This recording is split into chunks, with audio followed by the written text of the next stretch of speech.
Hello guys, welcome back to Guitar Tips. In this video I'm going to talk about how to fix Roblox Crash, an unexpected error occurred and Roblox need to be quiet. And we are really sorry error on your Windows 10, 8 or 7 and how you can completely fix this up. So let's get started. So first thing what you have to do is just have to delete Roblox. This is the first step that I would like to make you notice. You can delete from here this PC, you can do the delete over there, you can delete it completely.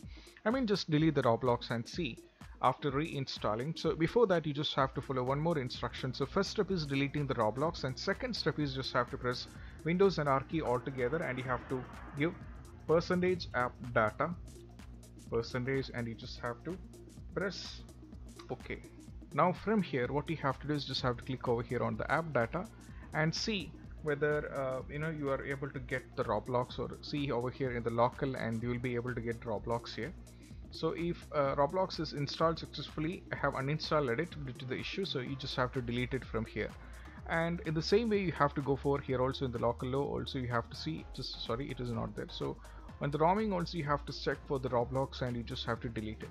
And once after deleted it successfully, what you have to do is you just have to do a restart on your PC, and you have to, after doing a restart, you just have to go to the Microsoft Store, then you just have to reinstall the Roblox, and after that try to see whether the issue is solved or not, and most probably the issue will be completely fixed. And I hope this video is helpful for you guys, and if you find this video helpful, don't forget to subscribe and click on the bell icon for more notification. See you soon in the next video. Peace out.